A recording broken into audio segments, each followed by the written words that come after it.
Salmista, no Salmo 73 e no verso 25 ele diz: quem mais eu tenho no céu senão a ti? Eu te desejo mais do que qualquer coisa na terra.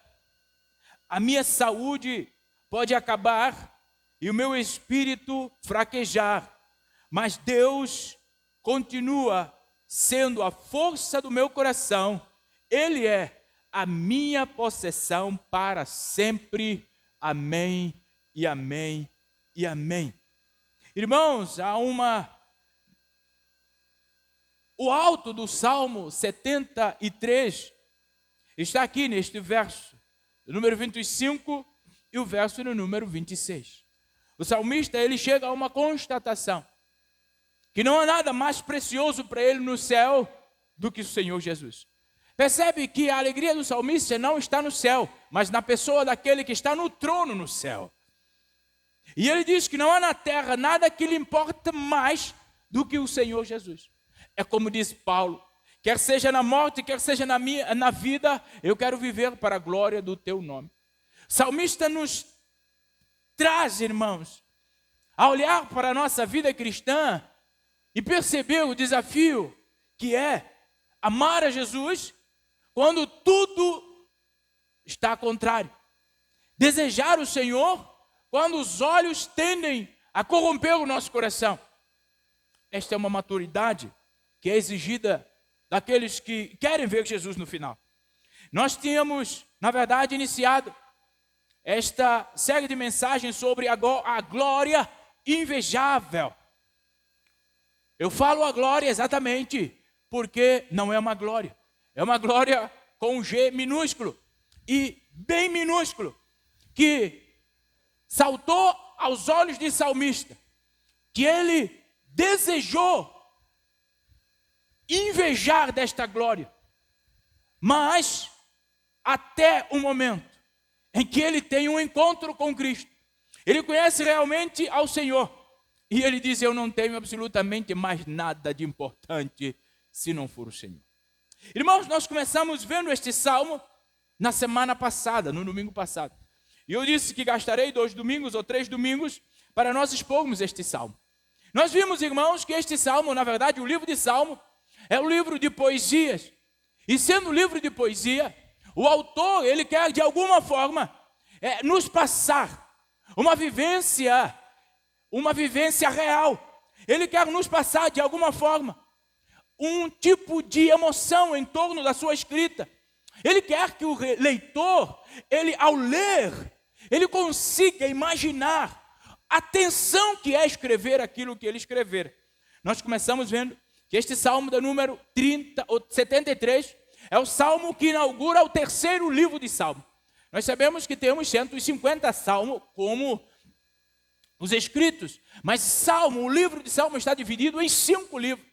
E o 3º livro começa exatamente com o salmo da número 73. Este salmo que é atribuído a Asaf. Digam alguns estudiosos, talvez, este salmo foi escrito para que Asaf cantasse. E alguns ainda acreditam que este salmo fora mesmo escrito pelo Asaf. Nós não podemos esquecer, a despeito do Asaf, quem foi este grande homem.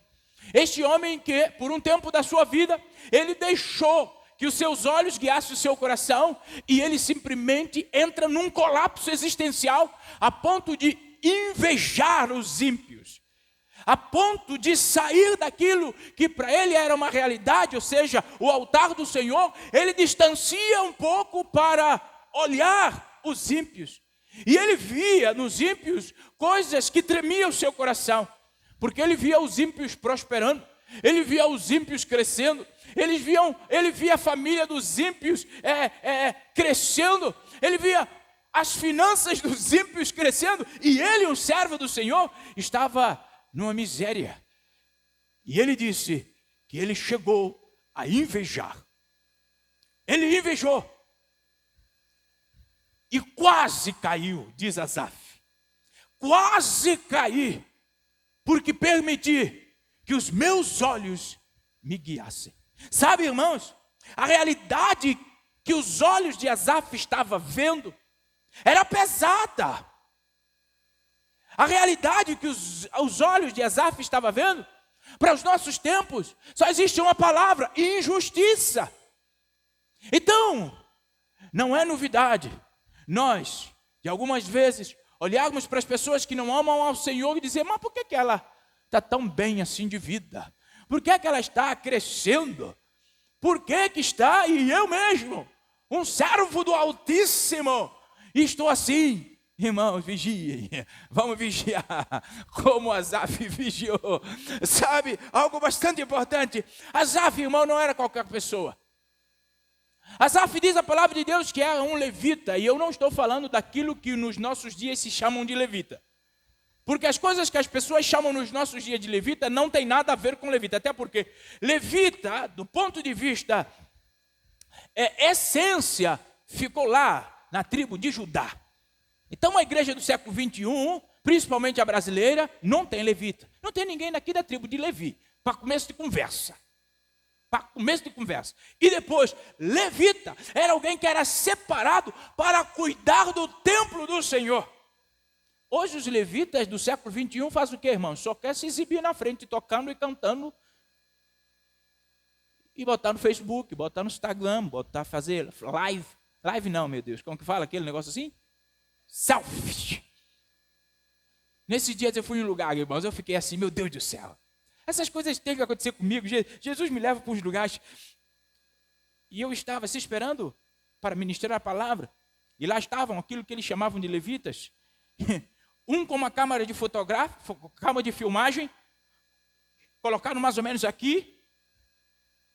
E ele estava aqui, tocando, e a câmera filmando ele. E ele fazia caras e bocas. Eu falei: vamos parar com essas coisas, por favor. Eu fico preocupado com isso, irmãos. Sabe por quê? Porque a probabilidade do Deus dele não ser o Deus da Bíblia é bem grande.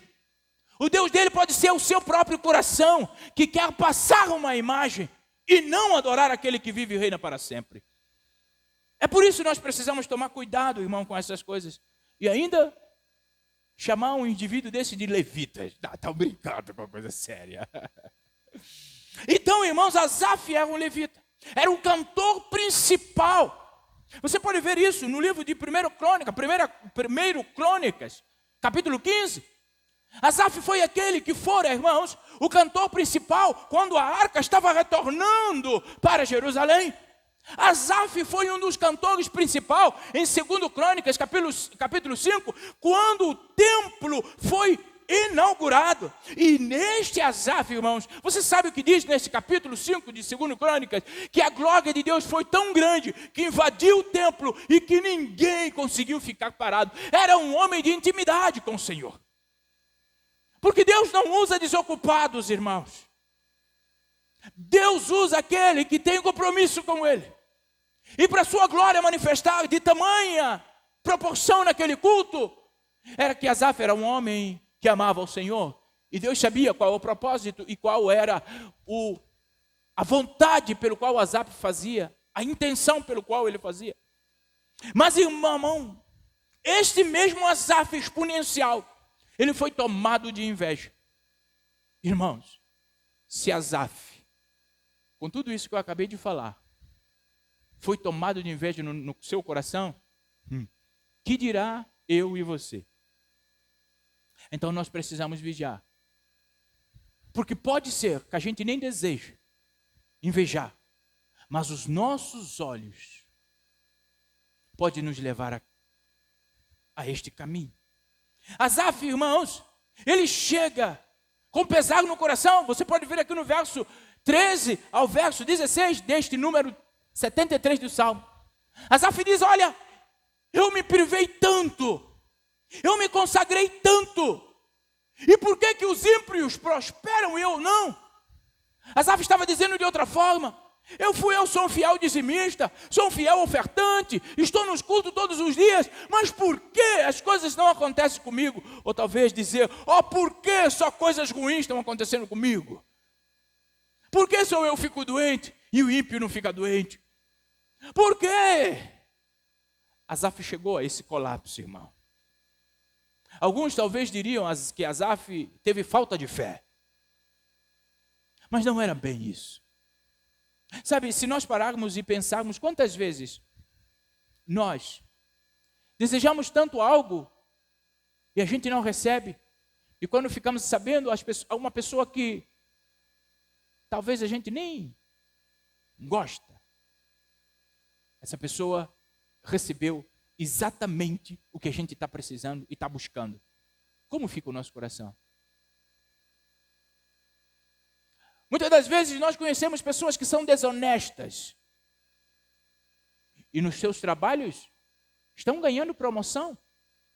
E nós, que somos fiéis ao Senhor, por vezes super qualificados para o trabalho que exercemos, estamos estagnados no mesmo lugar. E aí você vê, aquele ser vivo que entrou ontem na empresa já está seu chefe. Como fica seu coração? Lá no fundo, bem no fundo, agora é a hora do confessionário, vamos abrir o confessionário. Como fica o seu coração lá no fundo? Fala, não, sem nenhuma gotinha de inveja, que eu não vou acreditar em você. Sabe isso? Por que isso acontece? É porque nós não somos emocionalmente neutros. Sabe, irmãos? E Deus nos fez assim mesmo. Porque Deus não é emocionalmente neutro. Ele nos fez para alegria. Ele nos fez para lidar com a emoção. É por isso que a injustiça repele-nos enquanto cristão. É por isso que perceber como que o mal está vencendo, basta você olhar para a televisão, você fica estarrecido. Isso provoca em nós algum tipo de animosidade. E é nesse cenário que a gente sempre diz que não é justo e realmente não é. E é nesse cenário, irmãos, de avaliar a sua vida enquanto servo de Deus e perceber que aqueles que estão nem aí para Deus estão prosperando, é que Asaf, ele desejou trocar a unção do Senhor na sua vida pela riqueza dos ímpios. Mas eu tenho 3 lições para nós pensarmos à luz destes salmos quanto ao nosso sentimento a despeito daquilo que acontece à nossa volta. Primeiro, eu já falei no domingo passado, a vida fácil do ímpio, meu irmão, não é recompensa. Por isso, não inveje. Não inveje nenhum ímpio, porque não é recompensa a sua vida fácil. Do verso 4 ao verso 12. Porque, meu irmão, o ímpio tem um tempo breve, assim como nós. E o dia do confronto com Deus certamente virá. O verso 27 aqui desse número 73 nos diz: os que te abandonam perecerão, pois destrói os que de ti se afastam. Meu irmão, o ímpio pode até parecer que está prosperando, mas quando eu paro e olho para a Bíblia, no livro de Provérbios, capítulo 16, o versículo 4 e 5, apresenta-nos uma razão para nós não invejarmos os ímpios. Provérbios 16, 4 e 5 vai dizer: o Senhor fez tudo com propósito, até mesmo o ímpio para o dia do juízo. Percebe? Os orgulhosos são detestáveis para o Senhor, diz ele, certamente serão castigados. Meu irmão, não queira trocar lugar com o ímpio, porque na verdade haverá um dia em que os ímpios desejarão trocar o lugar com os fiéis, mas terá tarde demais. Você se lembra, meu irmão e minha amada irmã, do que nós vimos na passagem de rico e Lázaro, lá em Lucas capítulo 16? O rico viveu a sua vida exponencializada, acima da média, e o Lázaro, fiel ao Senhor, não negociou princípios, não abriu mão, foi fiel até o fim. E quando os dois, isso é maravilhoso, os dois chegaram na presença do Senhor, Lázaro estava com o Senhor e o rico estava onde ele escolheu estar. Sabe o que ele disse? Senhor, bora trocar, manda Lázaro para cá, me deixa para lá. Isso numa versão mais atualizada, minha mesmo, que eu estou criando agora. Ele diz assim, o Senhor diz, não, Lázaro escolheu estar aqui, Você escolheu estar aí. É por isso que já diria um grande pensador, o problema do rico é o depois do rico. O problema do ímpio, não do rico, do ímpio é o que vem depois do ímpio. Porque ele disse que o depois do ímpio fará-lo entender que tudo aquilo que ele gastou a sua força para conquistar foi um desperdício. Sabe o que ele está querendo dizer? É que o ímpio, com tudo aquilo que tem, não lhe será possível entrar no reino de Deus, sem que Jesus seja o seu Senhor. Isso é maravilhoso, meu irmão. Mas a segunda lição que nós tiramos aqui deste salmo, do verso 18 ao verso 22, calibre a sua visão pela esperança do futuro. Meu irmão, isso é maravilhoso, porque sem esperança para o futuro, nos falta força para o presente. Escreva isso no seu coração. Sem esperança para o futuro, o seu presente vai ser uma lástima, vai ser uma murmuração, vai ser um praguejamento. Você não vai viver o presente, você vai estar lamentando do presente, lamentando do passado e desejando o futuro, só que no futuro, com tanta incerteza e falta de esperança, você não vê nada no futuro. Ou seja, você vive a sua vida mergulhado no já e no agora, e você simplesmente deixa de viver. Deixa de viver simplesmente. Quando você não tem esperança para o futuro, você tem uma visão errada de você mesmo, de Deus e das suas circunstâncias. Porque agora você vive para que tudo em sua volta, de alguma forma, se comunique em torno da sua realização. O Deus se torna, bem da verdade, o seu garçom existencial. E você está sempre com um olhar de superioridade. Ou seja, você se olha equivocadamente. Você olha para o seu espelho e diz para ele: espelho meu, espelho meu. O espelho até fica com medo de responder. Porque o espelho fala, mas ele já tem a resposta. Ele criou a sua própria resposta. Percebe, meu irmão, minha amada irmã? Ao comparar, irmãos, a aparente glória dos ímpios com a dificuldade que o salmista estava passando, sabe, o salmista entra em uma depressão profunda. Ele deprime, irmãos, que já não há gosto nele de participar daquilo que um dia era a sua vida. Salmista já não tem prazer de estar na presença do Senhor. Ele chega a questionar a sua vida de dedicação ao Senhor, como que não valeu a pena. Por quê, meu irmão? Porque ele se deixou levar pelos seus olhos. Ainda que a realidade fosse dura. Quanto de nós aqui nunca, e quem nunca tira a primeira pedra, questionou a Deus por causa de alguém que você sabe que tem um padrão de vida totalmente ofensivo a Deus e a sua palavra? E quanto a você, tem tantos desafios, tanto, que te falta cabelo por vezes. Quantos? Quem não? É por falta de fé? Não, não é por falta de fé. É porque por vezes nós deixamos o nosso coração nos guiar. Os olhos veem, o coração empolga, e aí nós ocultamos as verdades do Senhor e queremos que o nosso coração nos guie. Irmãos, a visão do salmista, totalmente voltada para a pretensão dos homens, fez com que ele não achasse mais graça naquilo que era eterno. O salmista já não estava deleitando na promessa da eternidade. Ele queria viver o já e o agora, e ponto final. Ele disse que não haveria mais nada. Sabe, irmãos, ele inveja. Todo o seu esforço de permanecer justo, para ele foi inútil. No verso 13 ele diz que ele sentiu ciúmes no coração de um justo, no coração de um homem que amava o Senhor. Ele deixou que os ciúmes assaltasse ele, roubasse a sua paz. O verso 4 a 10, ele diz que ele ficou indignado, porque os ímpios estavam prosperando, ele sentiu raiva. O verso 14 e 16, ele diz que ele entra em desespero.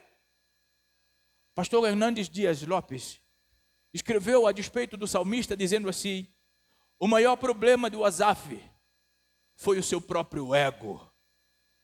Quando o nosso ego assume controle sobre nós, o nosso coração passa a governar a nossa cabeça, passamos a ser governados por emoções e sentimentos e não pelo nosso entendimento. Percebe qual foi o problema de Asaf? Não foi falta de fé, foi excesso de si mesmo na sua fé. O seu ego arruinou-lhe de que maneira? Que ele simplesmente ciúma, que ele simplesmente inveja e que ele simplesmente deixa de viver a vida que Deus ofereceu-lhe a viver. Meu irmão, a nossa vida, ela precisa ser vivida, ela precisa ser enxergada, ela precisa ser examinada à luz da eternidade. Por quê, irmãos? Porque este mundo não é o nosso lar. Nós estamos aqui de passagem. Aqui não será a nossa morada, pelo menos ainda, final. Nós temos um Deus que está nos preparando um lugar e vem nos buscar. Por isso, meu irmão, o nosso olhar precisa estar na eternidade. Nós vamos viver com a responsabilidade que precisa ser vivida neste mundo, mas não nos deixar envolver de tal ponto com este mundo que a esperança da eternidade apague no nosso coração. Quantos irmãos? Quantos têm a esperança da eternidade apagada no seu coração? E a sua esperança é só no já e no agora. Naquilo que a sua mão pode apalpar, que os seus olhos podem ver. Irmãos, salmista, depois de todo este cenário deprimente, ele teve os seus olhos abertos. O verso 17, ele diz que ele entendeu o destino dos ímpios. Ele entendeu que a boa vida do ímpio não era a recompensa de Deus. Ele entendeu que a vida era temporária. Ele entendeu que os ímpios também têm uma temporariedade. Ele diz que ele entendeu. A revelação veio aos seus olhos. Os olhos abriram agora, irmãos. E ele começou a olhar para longe da realidade imediata que ele estava conduzindo suas vidas. Quantos de nós, irmãos, quantos que nós conhecemos, que vivem a vida sem preocupar com a eternidade? Vive a vida sem se preocupar com o além da realidade presente. E aí, as pessoas dizem, eu vou viver porque eu vou morrer. Na verdade, eles deveriam negar a si mesmo, para que morrendo possam viver. Porque vivendo aqui, ignorando a eternidade, morrendo, não será vida, será eterno sofrimento. É o que a Bíblia nos garante. Sabe, Asaf, ele conclui que a riqueza dos ímpios não tem valor na sua morte. Porque os ímpios foram preparados para o dia da calamidade. Ele foi simplesmente perceber que ainda que o justo viva em limitação, a sua fidelidade e a sua obediência terá impacto na sua eternidade. Por isso, meu irmão, o verso 13 nos encoraja. Vale a pena viver sendo justo. Vale a pena ser justo. Vale a pena dizer não àquilo que precisa dizer não.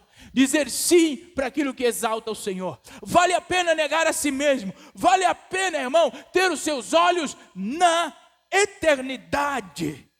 Ele vai dizer aqui, irmão, no 25, tu és tudo que eu desejo no céu. Percebe? Como que os holofotes do salmista agora, bem calibrado, sai da realidade presente e simplesmente foca no seu Deus. E agora ele diz, Deus, o Senhor, é tudo que eu mais desejo nessa terra. Irmãos, vamos abrir confessionário novamente. O que mais você deseja nessa terra? É Jesus? Ou é o que a terra pode te dar? Ou é o que os homens podem te identificar? O salmista disse: Tu és tudo o que eu desejo no céu, tudo o que eu desejo na terra. Irmãos, o fato do salmista dizer, no 25, que Deus é tudo, ele não está ignorando aqui o sentimento todo que lhe fez caminhar até esta realidade. O salmista não está ignorando a inveja que ele teve, o ciúme que ele teve, a injustiça que ele observou. Tudo isso é real. Só que agora ele aprendeu a lidar com tudo isso que é real. Ele tira o olho das circunstâncias e coloca em Deus, porque em Deus ele tem esperança para lidar com as circunstâncias. Porque se Deus, irmãos, estiver fora da sua vida, você vai ser a única coisa que você tem. E você, para lidar com as circunstâncias a partir de você, é pequeno demais. Você não teria condição de manter-se fiel a Deus após os seus olhos te fazerem ver a prosperidade do ímpio, as injustiças parecendo que prosperam, e você sair desta realidade santo diante de Deus. Sem Deus, nenhum de nós conseguiremos, porque nós somos emocionalmente partidários, irmãos. Nós tomamos sempre, nós vivemos, nós produzimos de alguma forma uma autopiedade muito grande que não nos deixa viver isentos. Por isso precisamos de Deus, por isso precisamos de Jesus, para estarmos de pé, ainda que toda circunstância à nossa volta pareça ser totalmente desajustada. Sabe, aqui no versículo 2, ou no verso 2 deste número 73, salmista, ele nos diz que a sua força falhou. A força dele falhou. É por isso que nós não podemos estar apoiados na caminhada e na jornada cristã à base da nossa força. Nós precisamos da força que vem do Senhor. Porque se nós vivermos o Senhor ou a fé só com a nossa força, ou com os nossos dogmas, só com o nosso tradicionalismo, sabe o que vai acontecer? Na primeira vez que nós formos confrontados, nós vamos abrir mão, nós vamos sair da jornada. Por quê? Porque na sua força, você não quer ser contrariado. Mas se você estiver na força de Deus, é que Ele cresça e você diminua.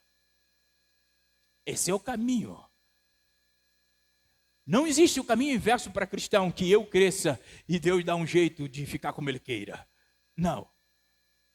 Nós é descermos e Ele em nós. Um dia, irmãos, nós haveremos de ver esse nosso Senhor. Um dia, Ele estará diante de nós.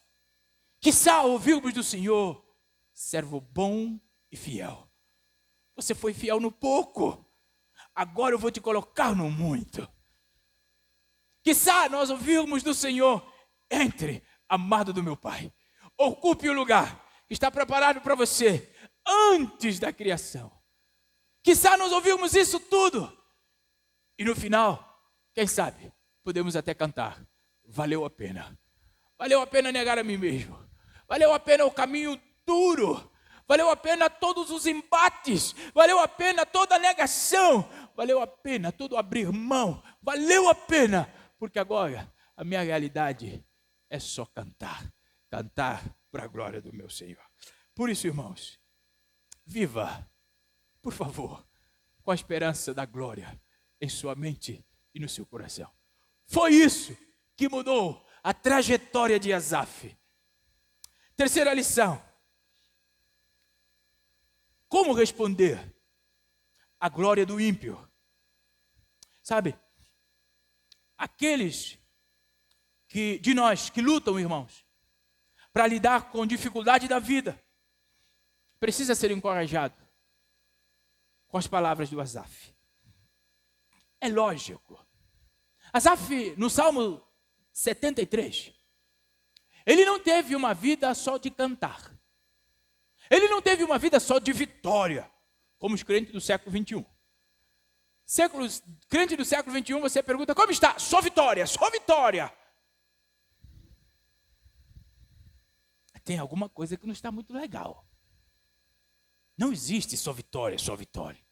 E Asaf é a prova disso, que não existe só vitória, só vitória. Ele era um homem de Deus e ainda assim não viveu só de vitória. Mas, irmãos, ele toma uma atitude. A atitude de Asaf, irmãos, depois de lutar contra suas emoções, depois de perceber que, a despeito de todas as injustiças, ele não poderia se mergulhar nisso, porque não levaria ele a lugar nenhum. Asaf, ele corre para Deus. O versículo 17, ou o verso 17 do Salmo 73, o verso 17 simplesmente diz que o Asaf, ele corre para Deus. Ele corre para a presença de Deus. Ele começa a enxergar a si mesmo, e enxergar os ímpios a partir da lente de Deus, e não mais da sua própria lente. Percebe que até o verso 17, ele estava olhando para os ímpios a partir dele, da sua experiência. Ele estava olhando para si mesmo a partir da realidade dos ímpios, e ele dizia, por que eles estão prosperando? Essa prosperidade deveria ser minha.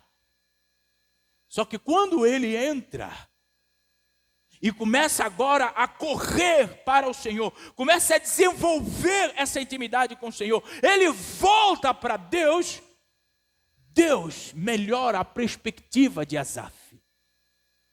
Por isso, meu irmão, como lidar com a glória dos ímpios? Corra para Deus, se esconda em Deus, se agarra em Deus, fecha os seus olhos para a realidade dos ímpios, para que você não seja tragado pela inveja e pelo ciúme. Meu irmão, é na presença de Deus que nós conseguimos enxergar com clareza a nossa vida, a vida do ímpio e a pessoa de Deus.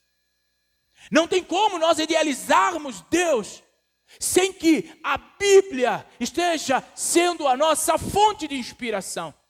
Porque o salmista, ele só conclui de que Deus era a pessoa mais importante da sua vida, depois dele parar e olhar para a porção do ímpio, invejá-la e ser alertado que ela não terá relevância na eternidade deles.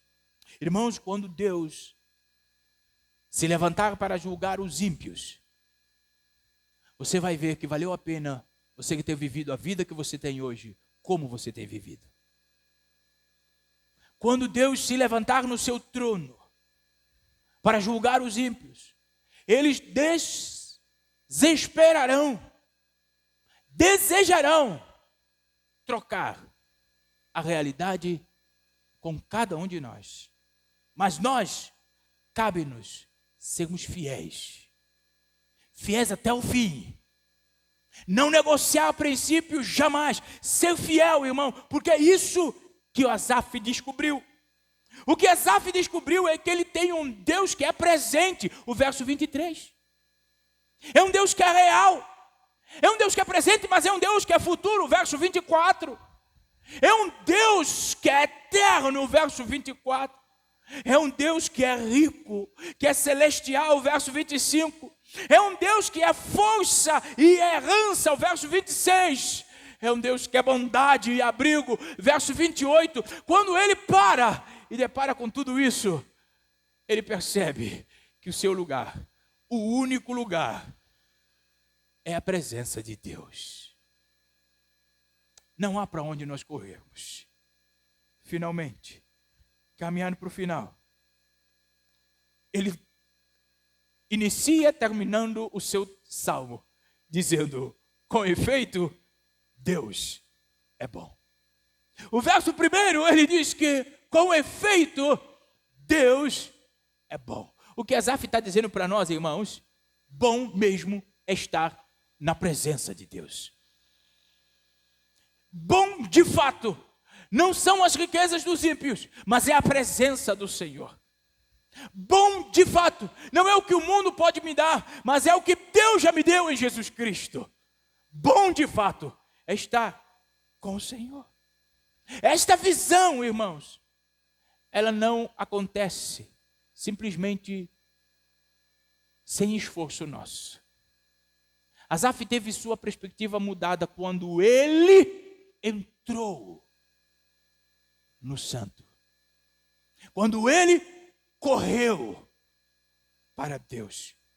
Irmãos,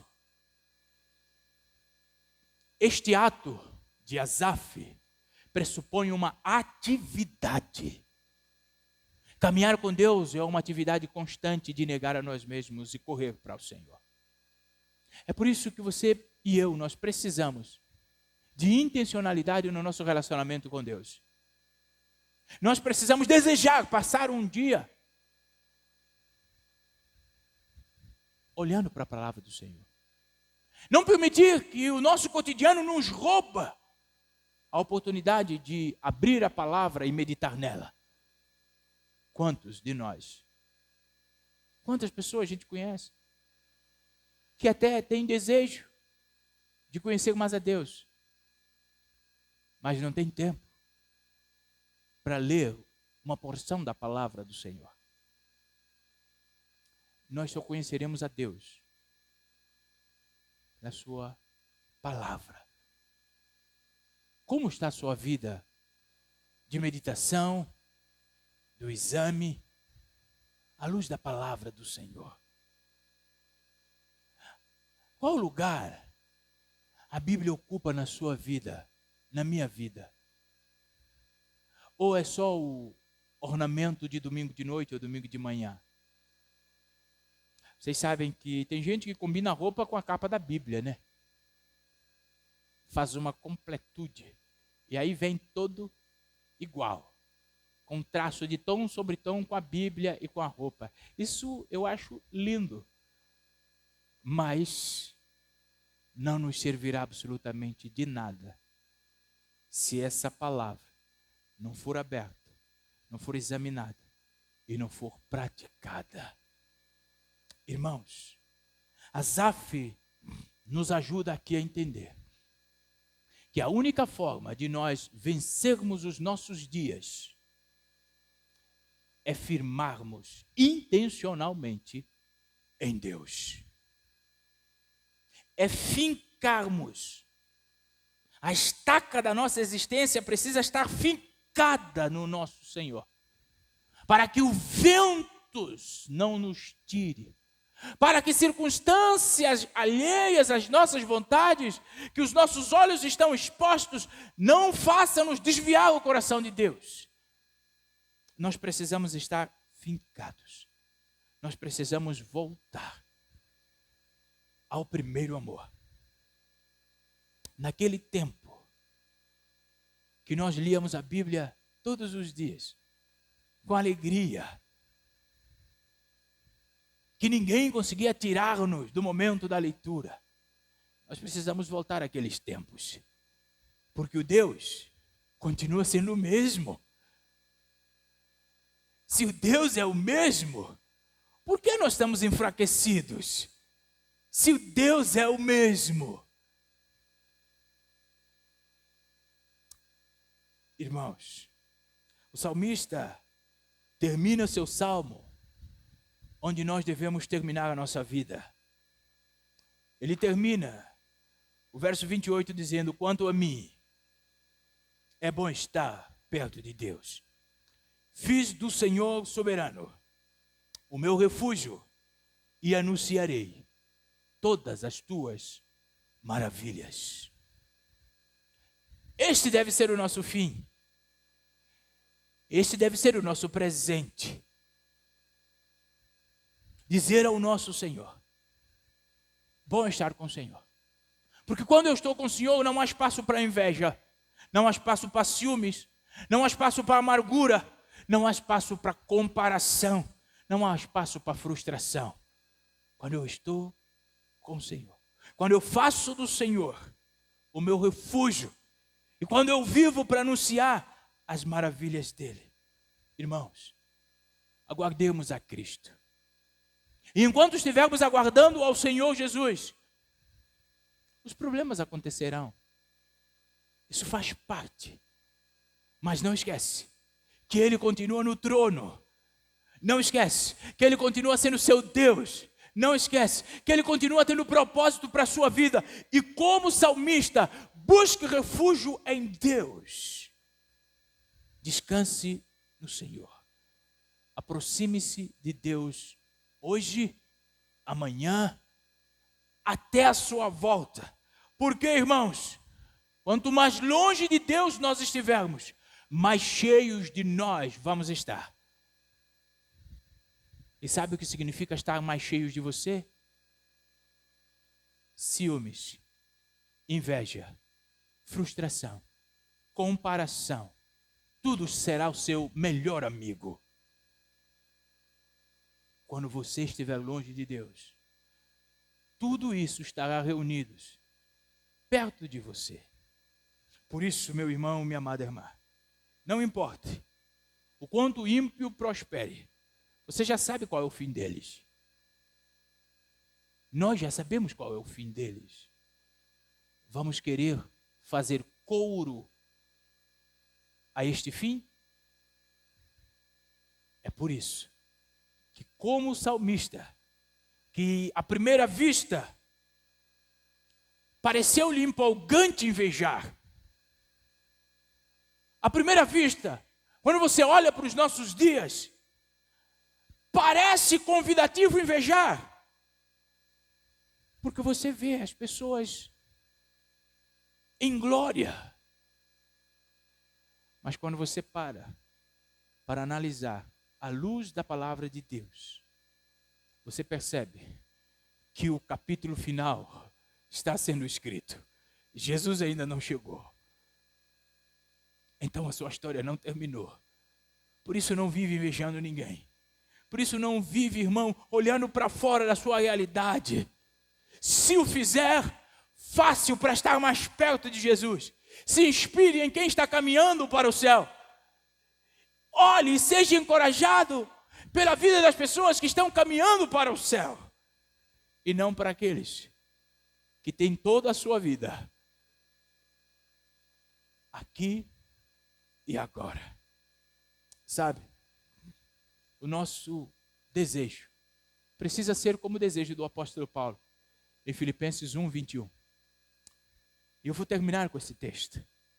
Paulo, em Filipenses 1, 21, diz assim: pois para mim, o viver é Cristo, e o morrer é lucro.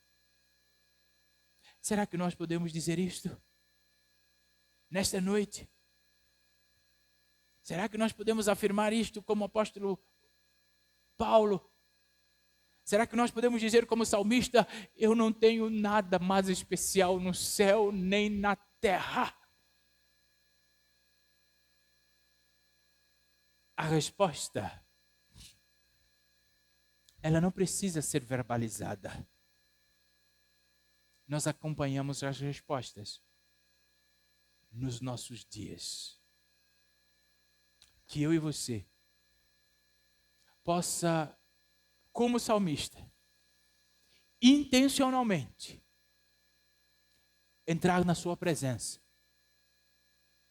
Como salmista, abrir mão de todo direito. Como salmista, render-se ao Senhor. Conta-se que certa moça tinha um gênio fortíssimo. Todo mundo conhecia ela como pavio curto. Qualquer semelhança com algum pavio aqui na igreja é mera coincidência. Ela era uma pessoa muito, mas muito Só que um dia, ela entrou no santuário. Um dia ela entrou na presença do Senhor. Ela se despiu de toda a marra. Ela deixou a sua vida ser governada pelo Senhor. Ela não permitiu mais que os seus olhos guiassem, muito menos o seu coração. E as pessoas começaram a perceber que ela estava diferente. Ela estava mudada. Até que um corajoso chegou nela e disse: menina, você agora está mesmo mudada. Está mesmo diferente. Você já não responde às pessoas. Você já não briga com as pessoas. Você já não inveja as pessoas. Você agora está diferente. O que houve? Ela disse: é que há algum tempo atrás, eu conheci Jesus. Eu me entreguei a Jesus. Mas falou, mas o que isso significa? Significa que algum tempo atrás, Satanás, ele batia na minha porta. E quando eu vinha para abrir a porta, ele colocava o pé e derrubava a porta. Ele entrava e fazia coisas horríveis. E vocês me conheciam deste jeito. Mas agora que eu conheci Jesus, que eu vivo na sua presença, quando Satanás bate a porta, eu falo: Senhor, por favor, abre a porta para mim. E o Senhor abre a porta. E quando Satanás percebe que quem abriu a porta é o Senhor, ele reconhece agora que quem abriu a porta é mais poderoso do que ele, e ele simplesmente pede desculpa e diz: eu errei a porta. Não tem como ser crente continuando a ser da mesma maneira. É impossível Jesus estar dentro de nós e nós continuarmos do mesmo jeito. É impossível. Se Jesus está na nossa vida, nós temos que ser diferentes. Coisas diferentes terão que acontecer. Asaf conheceu a Deus e teve a vida transformada. E eu e você, que Deus nós conhecemos, olhando para a vida que nós vivemos.